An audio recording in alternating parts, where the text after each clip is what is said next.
बिस्मिल्लाहिर्रहमानिर्रहीम। अस्सलाम वालेकुम डियर स्टूडेंट्स। आज हम चैप्टर 2 HN2 यानी एडल्ट हेल्थ नर्सिंग 2 का स्टार्ट करने वाले हैं, जो कि BSN 4th सेमेस्टर में हमारे साथ एक सब्जेक्ट है। ठीक है, तो उसमें से जो चैप्टर नेम है वो है एंडोक्राइन डिसऑर्डर्स, और एंडोक्राइन डिसऑर्डर्स में जो फर्स्ट डिसऑर्डर हम पढ़ेंगे वो है हमारे साथ एडिसन डिजीज़।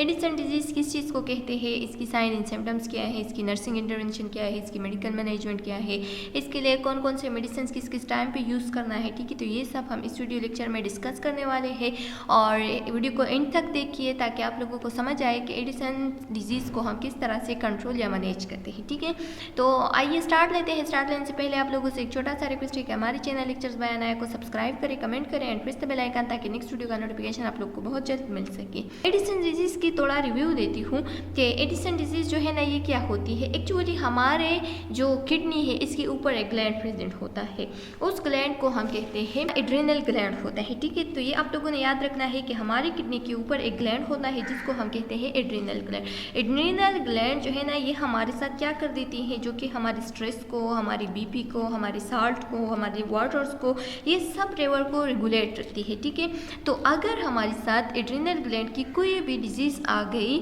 जिसको हम एडिसन डिजीज़ भी कह सकते हैं, जो कि हमारे साथ एक डिजीज़ है एड्रिनल ग्लैंड की। ठीक है, तो अगर हमारे साथ एड्रिनल ग्लैंड में कोई भी चेंजेस आ गई, तो इसका मतलब ये है, कोई भी डिस्टर्बेंस आ गई तो इसका मतलब ये है कि ना तो हमारी बीपी पर कंट्रोल होगी, ठीक है, हमारा स्ट्रेस भी मैनेज नहीं होगा, बंदा कंफ्यूज में रहेगा, और हमारी salt level and water level भी क्या होगी, मैनेज नहीं होगी। ठीक है, सही से रेगुलेट नहीं होगी।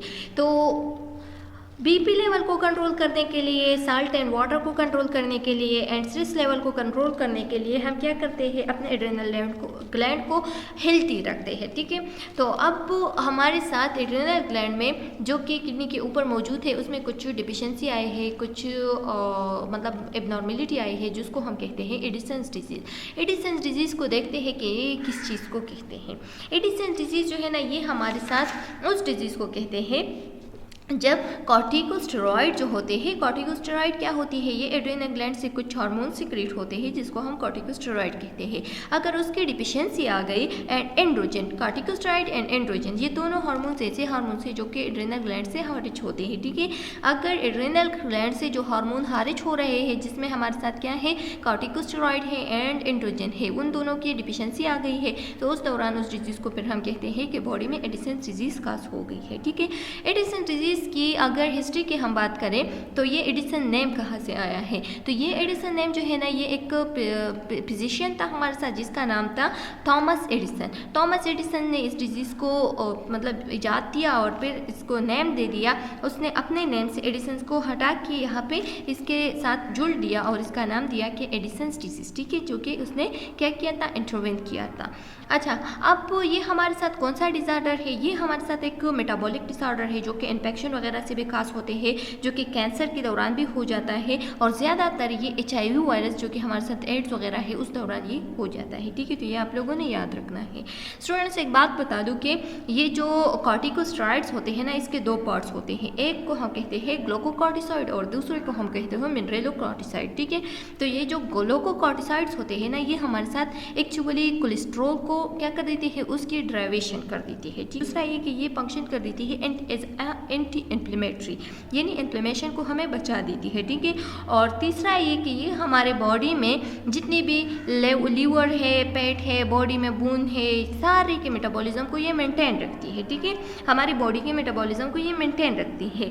जबकि दूसरे पार्ट का जो कि मिनरेलोकॉर्टिसॉइड है, मिनरेलोकॉर्टिसॉइड का फंक्शन ये होता है कि ये हमारे साल्ट एंड वाटर के लेवल को मेंटेन रखते हैं। ठीक है, जो कि मेटाबॉलिज्म को मेंटेन नहीं रखते, यानी मेटाबॉलिज्म को मेंटेन रखना काम किस चीज़ का है, ग्लूकोकॉर्टिसॉइड का है। और मिनरेलोकॉर्टिसॉइड का फंक्शन ये है कि ये हमारे मिनरल्स लेवल को, यानी साल्ट एंड वाटर्स को मेंटेन रखते हैं। ठीक है, तो ये आप लोगों ने रिमेंबर रखना है।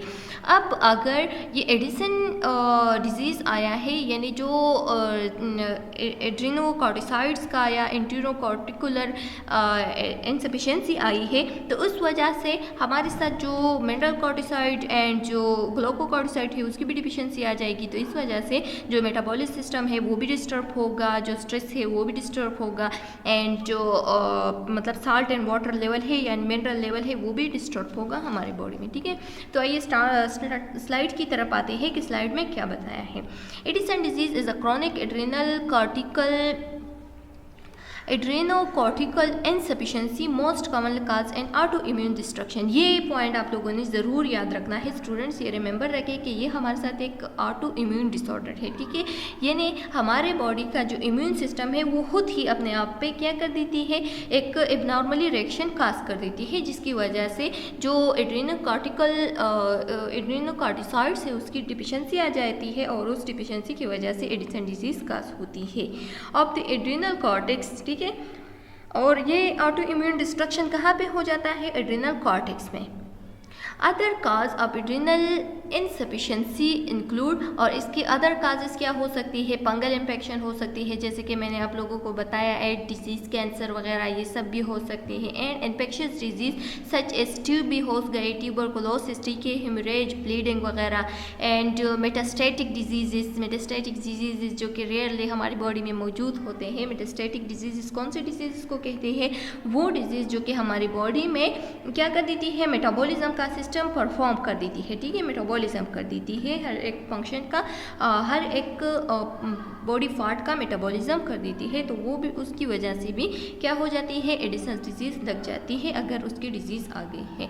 थेरापी विद ड्रग्स या ड्रग्स के साथ भी हो सकती है, यानी अगर कोई कॉर्टिकोस्टेरॉइड ज़्यादा ले रहे हैं बहुत ज़्यादा अरसे से और फिर एकदम उसको स्टॉप किया है, तो इस दौरान भी हमारे साथ एडिसन डिजीज़ अगर हो सकती है। पर अच्छा, कौन कौन से मेडिसिन ऐसे हैं जिससे एडिसन डिजीज़ की चांसेस हो सकती है, रिस्क फैक्टर हो सकती है, तो उसमें हमारे साथ मौजूद है कीटोकोनाजोल, ठीक है, पिनोटॉइंस एंड रिपम्पिन कौन से ड्रग्स है, ये आप लोगों को याद होगा कि ये हमारे साथ जो फार्माकोलॉजी में हमने पढ़ा था, जो कि सिफालोस्पोरिन का 4th जनरेशन था, उसमें से ये ड्रग मौजूद था, ठीक है। तो ये आप लोगों ने याद रखना है कि इसकी वजह से भी ये भी एक रिस्क फैक्टर बन सकता है एडिसन डिजीज़ का।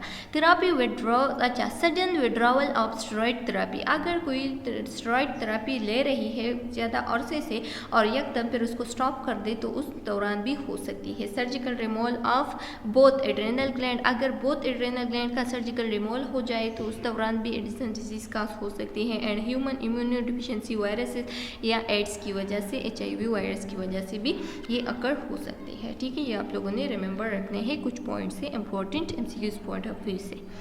अच्छा, फिर बताया गया है कि Addison disease lead to impair metabolism, inability to maintain a normal glucose level and fluid and electrolytes imbalances. ये मैंने आप लोगों को बताया कि ये हमारे साथ जो मेटाबॉलिज्म सिस्टम है, जो कि एड्रेनल ग्लैंड का फंक्शन है कि मेटाबॉलिज्म सिस्टम को क्या रखे, मेंटेन रखे, ठीक है। जबकि एडिसन डिजीज़ कास हो गई है, एडिसन यानी जो एड्रेनल ग्लैंड है उसमें क्या आ गई है, एबनॉर्मेलिटी आ गई है, तो अब इसका फंक्शन क्या होगा, ये ना तो हमारे ग्लूकोज लेवल को मेंटेन रखेगा, ठीक है, उसकी इनेबिलिटी भी आ गई, दूसरा ये कि फ्लूइड लेवल को भी मतलब डिस्टर्ब हो जाएगा इसकी वजह से, एंड जो इलेक्ट्रोलाइट्स बैलेंसेस है वो भी डिस्टर्ब हो जाएगा, क्योंकि अब जो मिनरलोकॉर्टिकॉइड या ग्लूकोकॉर्टिकॉइड दोनों का फंक्शन जो है ना वो डिस्टर्ब हो गया है।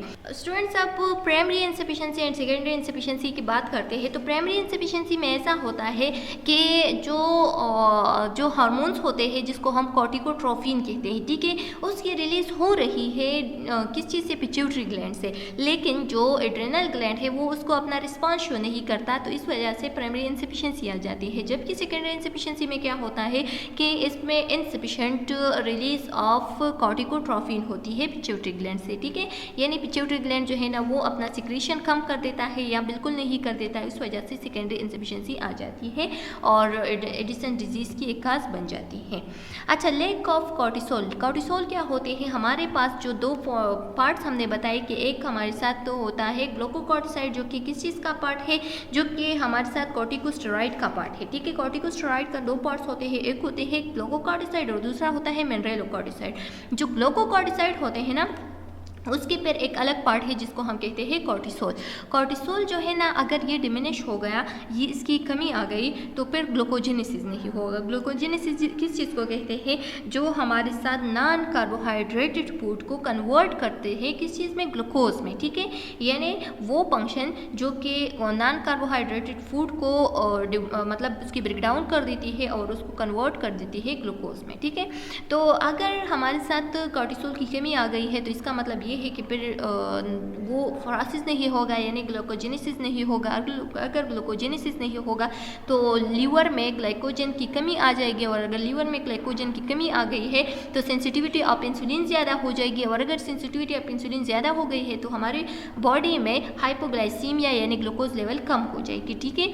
अब दूसरा पार्ट बताया गया है कि मिनरलोकॉर्टिसॉइड का एक पार्ट है जिसको हम कहते हैं एल्डोस्टेरोन। अगर एल्डोस्टेरोन की कमी आ गई है तो इसका फंक्शन ये होता है कि ये हमारे बॉडी में जितने भी सोडियम है, जितनी भी पोटेशियम है, जितना भी वाटर बैलेंस है, साल्ट वगैरह है, ये उसकी रेगुलेशन कर देती है। अगर एल्डोस्टेरोन की कमी आ गई है या वो बिल्कुल मतलब वो हार्मोन बिल्कुल रिलीज ही नहीं हो रहा है, तो इससे ये होगा कि ये हमारी बॉडी की जो ability of regulation of sodium, potassium and water balance था वो अब डिक्रीज हो जाएगा, यानी हमारी बॉडी में सोडियम एंड पोटेशियम लेवल जो है ना वो इरेगुलर हो जाएगा, जिसकी वजह से हमारी बीपी जो होती है, जो कि क्या है, जो कि ब्लड प्रेशर है वो इंक्रीज या डिक्रीज हो सकती है, ठीक है, उसकी इरेगुलरिटी आ सकती है। अब बताया गया है कि लो level of androgen affect libido. अगर हमारे बॉडी में एंड्रोजन का लेवल कम हो गया है तो लिबिडो को भी अफेक्ट कर देती है। लिबिडो किस चीज़ को कहते हैं? जो सेक्स डिराइव होते हैं तो उसको भी ये अफेक्ट कर देती है। मेंस्ट्रुअल साइकिल, जो वुमेन मेंस्ट्रुअल साइकिल होती है उसको भी ये अफेक्ट कर देती है। एंड हेयर डिस्ट्रीब्यूशन, जो हेयर डिस्ट्रीब्यूशन होती है बॉडी पार्ट्स में या जो मतलब हेड वगैरह में, तो इसकी भी ये क्या कर देती है, उसको भी ये डिस्टर्ब कर देती है, ठीक है, जो कि फंक्शन किस चीज़ का होता है? एंड्रोजन का, और एंड्रोजन की कमी आ गई है। Because cortisol is required for a normal stress response. Cortisol जो है ना ये हमारे नॉर्मल स्ट्रेस रिस्पॉन्स के लिए भी ज़रूरी है। अगर कॉर्टिसोल की कमी आ गई है तो इसका मतलब ये है कि पेशेंट जो है ना वो अब स्ट्रेस में होगा, वो बिल्कुल भी अपने सर्जिकल प्रोसेस को, यानी सर्जरी अगर हो रही है या कोई ट्रॉमा या इन्फेक्शन वगैरह आई है तो उसको अपना स्ट्रेस जो है ना वो मतलब पेशेंट पे बहुत स्ट्रेस आएगा कि मैं मरने वाला हूँ, या इसी तरह से स्ट्रेस लेवल जो है ना वो बिल्कुल भी उसमें मैनेज नहीं होगा, ठीक है, उस दौरान। तो अगर कॉर्टिसोल लेवल ज़्यादा है तो इसका मतलब ये है कि पेशेंट जो है ना वो स्टेबल होगा during any injury, during any infection, during any surgical stress, ठीक है, ड्यूरिंग एनी सर्जिकल प्रोसीजर। तो स्ट्रेस लेवल जो है ना उसको कंट्रोल करने के लिए हमें चाहिए कॉर्टिसोल लेवल, ठीक है। स्टूडेंट्स, साइन एंड सिम्टम्स की तरफ आते हैं। तो common sign and symptom during Addison's disease जो है ना वो हमारे साथ है वीकनेस, ठीक है, और मसल्स वीकनेस, फटीग एंड ये सब है। और एक अलग जो मेन साइन एंड सिम्टम है वो है डार्क स्किन, डार्क अफेयरेंस, ठीक है, यानी स्किन की जो अफेयरेंस है वो बिल्कुल डार्क होगी, जिसको हम ब्रॉन्ज भी कहते हैं। तो यहाँ पे बताया है कि द पेशेंट में have a history of fatigue, patient को थकावट महसूस होगी, ठीक है, उसकी हिस्ट्री में ये मौजूद होगी। मसल्स वीकनेस होगी एंड वेट लॉस होगी, ठीक है। The skin and mucous membranes में appear bronze from increase level of melanocyte stimulating hormone. हमारी जो मिलेनिन लेवल है ना वो डिस्टर्ब हो गए हैं, यानी जो मिलेनिन लेवल है वो इंक्रीज हो गया है। उस वजह से पेशेंट का जो स्किन कलर है, जो म्यूकस मेम्ब्रेन है, वो किस कलर का होगा? डार्क कलर का होगा, डार्क ब्लैकिश सा कलर होगा उसका, यानी ब्रॉन्ज कलर सा होगा, यानी ब्लैकिश सा। ये आप लोग देख भी सकते हैं इन इंटरनेट, ठीक है। जीआई इफेक्ट, जीआई पे इफेक्ट आ सकती है, और क्या इफेक्ट आ सकते हैं? एनोरेक्सिया, ठीक है, and Nazia and vomiting and diarrhoea, यानी भूख न लगना वगैरह ये सब मौजूद है। तो इस वजह से भी पेशेंट को वीकनेस आ गई है। अदर इफेक्ट में इंक्लूड डिहाइड्रेशन, पेशेंट को डिहाइड्रेशन हो गया होगा क्योंकि हमने बताया कि जो मिनरलोकॉर्टिकॉइड है वो भी डिस्टर्ब हो गए हैं, उसकी भी कमी आ गई है, ठीक है। तो इस वजह से डिहाइड्रेशन, हाइपरकलीमिया, हाइपरग्लाइसीमिया, हाइपोनेट्रीमिया, हाइपोटेंशन वगैरह ये सब पकड़ हो सकते हैं, ठीक है, अगर जो ग्लूकोकॉर्टिकॉइड है एंड मिनरलोकॉर्टिकॉइड है उसकी कमी आ गई है। And loss of axillary extremity and pubic hair, ठीक है। तो स्टूडेंट्स, डायग्नोसिस एंड ट्रीटमेंट की बात करते हैं, किस तरह से हम एक एडिसन डिजीज़ के एक पेशेंट को मैनेज करेंगे, ठीक है, जो कि हमारे साथ एंडोक्राइन का एक डिजीज़ है। तो पहले हम क्या करेंगे? लेबॉर्ट्री टेस्ट करेंगे। लेबॉर्ट्री टेस्ट में show low level of plasma and urine cortisol and elevate level of plasma corticotrophin as well as hyperkalemia, hyponatremia, leukocytosis and metabolic acidosis। ठीक है, अगर हम लेबोरेटरी टेस्ट करेंगे तो लेबोरेटरी टेस्ट हमारे साथ क्या शो करेगा, low level of plasma and urine cortisol, cortisol level कम हो गया है, यानी इस वजह से ग्लाइकोजेनेसिस भी नहीं हो रही है। दूसरा ये कि कॉर्टिकोट्रोफिन जो है ना वो ज़्यादा हो गए हैं, क्योंकि हमने बताया कि जो कॉर्टिकोट्रोफिन हार्मोन्स होते हैं वो ज़्यादा रिलीज़ होते हैं पिट्यूटरी ग्लैंड से, लेकिन पिट्यूटरी ग्लैंड जो है ना, लेकिन जो हमारा एड्रेनल ग्लैंड है वो उसको रिस्पॉन्स शो नहीं करता। ठीक है, तो ये ज़्यादा हो गया होगा, हाइपरकलीमिया हो गया होगा एंड जो हाइपोनेट्रीमिया हो गया होगा, सोडियम लेवल जो है ना वो कम हो गया होगा, ल्यूकोसाइटोसिस हो गया होगा एंड मेटाबॉलिक एसिडोसिस। ठीक है, in a corticotrophin stimulating test, plasma corticotrophin level में not increase in response to IV corticotrophin. अगर IV कॉर्टिकोट्रोफिन दिया गया है, ठीक है, तो उस दौरान क्या होगी, अगर हम फिर कॉर्टिकोट्रोफिन स्टिमुलेटिंग टेस्ट करेंगे जिसके ज़रिए से हमने कॉर्टिकोट्रोफिन को स्टिमुलेट किया है, तो उस दौरान हमारे साथ कॉर्टिकोट्रोफिन जो है ना वो मतलब इंक्रीज़ नहीं दिखाई देगा। ठीक है, उसका रिस्पांस जो है ना वो इंक्रीज़ नहीं हो गया होगा। Treatment consist of replacing glucocorticoid and mineralocorticoid. इसका ट्रीटमेंट हमारे साथ किस चीज़ के में मौजूद है कि हम ग्लूकोकॉर्टिकॉइड एंड मिनरलोकॉर्टिकॉइड की रिप्लेसमेंट करेंगे। Cortisone is given in 2 daily doses, और कॉर्टिसोन जो है ना वो हम डेली 2 डोजेज में देते हैं। यूजुअली जब पेशेंट जो है ना वो उठ जाता है, यानी मॉर्निंग में देते हैं, और फिर मतलब जो शाम से पहले 6 PM में देते हैं। ठीक है, यानी दिन में 6 PM के टाइम पे ज़्यादातर दे देते हैं। To mimic the body diurnal variation, ताकि उसकी बॉडी की जो डायऑर्नल में वेरिएशन है उसकी मिमिक करे, यानी इसकी जो बिल्कुल उसी तरह से फंक्शन को परफॉर्म करे। Doses are increase during period of stress. अगर पेशेंट को स्ट्रेस ज़्यादा हो रहा है तो उस दौरान उसके जो डोज होते हैं, जो कि कॉर्टिसोन डोज है, उसको हम क्या कर देते हैं, बढ़ा देते हैं। Treatment also include prevention of adrenal crisis. Adrenal crisis यानी जो कि हमारे साथ ट्रॉमा एंड इन्फेक्शन के दौरान एड्रेनल क्राइसिस हो जाते हैं, सीवियरली स्ट्रेस आ जाता है पेशेंट पे, तो उस दौरान हम क्या कर देते हैं, इस ट्रीटमेंट को फिर भी मतलब उसकी एड्रेनल क्राइसिस को इस ट्रीटमेंट के ज़रिए से उसको बचा देते हैं, ताकि पेशेंट एड्रेनल क्राइसिस में ना चला जाए, यानी सीवियर केस में ना चला जाए। ठीक है, सीवियर स्ट्रेस में ना चला जाए।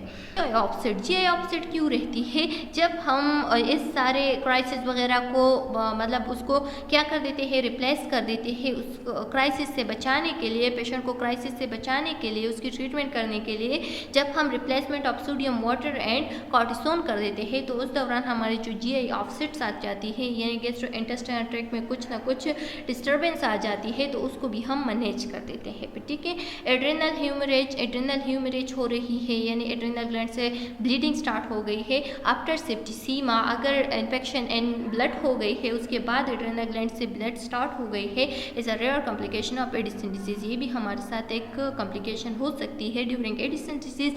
जब सेप्टिसीमा हो जाए, यानी ब्लड में इन्फेक्शन हो जाए, तो उसके बाद फिर हमारे साथ क्या आ जाती है, एड्रेनल हेमरेज हो सकती है। अच्छा, it's treated with aggressive antibiotics therapy, और इसको हम फिर किस चीज़ के ज़रिए से ट्रीट करते हैं, ज़्यादातर एंटीबायोटिक थेरापी से, जैसे कि वेजोप्रेसर देते हैं, जिसकी वजह से हमारा जो BP है वो नॉर्मल हो जाती है। ठीक है, अगर किसी का BP बहुत सीवियरली कम हो गई है, तो उस दौरान हम IV वेजोप्रेसर देते हैं, ताकि उसका BP लेवल जो है ना वो इंक्रीज़ हो जाए, और ये सीरियस केसेस में हम प्रिस्क्राइब करते हैं। एंड मेजोडोसिस ऑफ स्टेरॉइड, और ज़्यादातर मैसिव डोसेज ऑफ स्टेरॉइड भी दे देते हैं, ताकि उसका जो एडिसन डिजीज़ है वो ठीक हो जाए। ठीक है, nursing intervention. Student, nursing intervention की बात करते हैं तो बताया गया है कि monitor the patient for sign and symptom of adrenal crisis such as fever, change in GI function which may alter drug absorption, decrease sodium and cortisol level which increase potassium level which may signal and impending crisis, dehydration, headache, hypotension, nausea, severe fatigue, tachycardia and confusion. ठीक है, बताया गया है कि patient को हम manage करेंगे, patient को हम मॉनिटर करेंगे, उसकी साइन एंड सिम्टम, किस चीज़ के साइन एंड सिम्टम को, एड्रेनल क्राइसिस की, यानी सीवियर केस में पेशेंट तो नहीं चला गया है। ठीक है, इसको हम मॉनिटर करेंगे और उसकी साइन एंड सिम्टम क्या क्या है, फीवर हो सकता है। ठीक है, उसका जीआई फंक्शन जो है ना उसमें चेंजेस आ सकते हैं क्योंकि ड्रग एब्जॉर्प्शन हो गई है। ठीक है, उसकी वजह से कहीं ऐसा ना हो कि जीआई में ड्रग एब्जॉर्प्शन हो जाए, अपनी साइट ऑफ एक्शन तक पहुंच ही ना जाए, तो उस वजह से जीआई फंक्शन में चेंजेस आ सकते हैं। Decrease sodium and cortisol level, sodium and cortisol level की वजह से अगर वो डिक्रीज हो गया है तो उसकी वजह से फिर हमारे साथ पोटेशियम, सोडियम वगैरह में इंक्रीज या डिक्रीज आ सकती है, जो कि हमारे बीपी को क्या कर देती है, डिस्टर्ब कर देती है। एंड अच्छा, और क्या बताया है कि विच में सिग्नल एंड एपिनिक राइसिंग। ठीक है, डिहाइड्रेशन हो सकती है, हेडेक वगैरह, ये सब हमारे साथ साइन एंड सिम्टम है किस चीज़ की, एड्रेनल क्राइसिस की, hypotension, nausea, severe fatigue, tachycardia, heart rate बढ़ जाना, क्योंकि क्या हो सकती है, क्योंकि डिहाइड्रेशन हो सकती है, हाइपोटेंशन हो सकती है, उस दौरान हमारे हार्ट रेट जो है ना वो ज़्यादा होगी, एंड कन्फ्यूजन होगी क्योंकि कॉर्टिकोस्टेरॉइड की कमी आ गई है। ठीक है, ensure strict adherence to medication schedule to prevent crisis। और पेशेंट के लिए मेडिकेशन डोजेज जो है ना जिस टाइम पे देना है तो पेशेंट को स्ट्रिक्टली इन्फॉर्म करेंगे कि उस टाइम पे उसको लेना है ताकि वो क्राइसिस से बचा रहे। ठीक है, डिक्रीज एनवायरमेंटल स्ट्रेस, और उसकी एनवायरमेंटल स्ट्रेस को डिक्रीज करना चाहिए जितनी भी पॉसिबल हो सके। Teach the patient and his family how to prevent complication of Addison disease by never omitting a doses of medication. ठीक है, और उसके फैमिली को बताएंगे, उसके फैमिली को सिखाएंगे कि किस तरह से पेशेंट को एडिसन डिजीज़ के फर्दर कॉम्प्लिकेशन से बचाना है। ठीक है, तो उसको बताएंगे कि उसके डोज को कभी भी नहीं ओमिट करना है, कभी भी ख़ज़ा नहीं करना है, बल्कि टाइम पे उसको डोज जो है, उसका मेडिकेशन जो है वो दे देना है। Notify the practitioner if the patient cannot take the medication, avoiding under stress and wearing a medical identification bracelet। अगर पेशेंट ने मेडिकेशन नहीं लिया है तो उसको प्रैक्टिशनर को हम स्ट्रिक्टली बताएंगे कि पेशेंट के जो आईडी बैंड होता है, जो आईडी ब्रेसलेट होता है, उस पर आपने लिखना है कि पेशेंट जो है ना इसका जो डिजीज़ है वो एडिसन डिजीज़ है। ठीक है, और इसने स्ट्रिक्टली अपने मेडिकेशन को उस टाइम पे लेना है, क्योंकि अभी नहीं लिया है तो उसका जो टाइमिंग है उस पर लेना है। ठीक है, उस पर स्ट्रिक्टली आपने लिखना है ताकि पेशेंट जो है ना वो स्ट्रेस से बचा रहे, क्योंकि फिर उसको हाइपरटेंशन या हाइपरटेंशन वगैरह हो सकती है जिसकी वजह से पेशेंट जो है ना उसकी फेटल भी कास्ट हो सकती है, फेटल हो सकती है, यानी उसको डेथ कास्ट हो सकती है। ठीक है, instruct the patient and his family to report any symptom of adrenal crisis to a practitioners. ठीक है, हम क्या करेंगे, पेशेंट एंड उसकी फैमिली को इंस्ट्रक्ट करेंगे, बताएंगे, टीच करेंगे कि अगर कोई भी साइन एंड सिम्टम जो कि एड्रेनल क्राइसिस की हो सकती है, यानी बढ़ाने की चांस हो सकती है, एड्रेनल क्राइसिस आ सकती है, तो आपने डायरेक्ट ही जो प्रैक्टिशनर आया है आपके पास उसको डायरेक्ट ही इन्फॉर्म करना है ताकि उसके लिए फर्दर एक्शन ले सके। ठीक है, तो चलो स्टूडेंट्स, यहाँ तक हमारा जो एडिसन डिजीज़ था वो कंप्लीट हो गया है। नेक्स्ट वीडियो लेक्चर में हम क्वेश्चन सिंड्रोम को डिस्कस करेंगे, जो कि एक अलग टाइप ऑफ डिजीज़ है एंडोक्राइन सिस्टम का। तो उम्मीद है कि आप लोगों को यहाँ तक समझ में आ गया होगा। फिर भी अगर कोई कॉम्प्लिकेशन, कोई क्वेश्चन है तो आप लोग कमेंट सेक्शन में बता सकते हैं, मैं बहुत जल्द एज सून एज पॉसिबल आप लोगों को जवाब दे दूँगी। ठीक है, तो नेक्स्ट वीडियो में मिलते हैं, तब तक के लिए अल्लाह हाफिज़।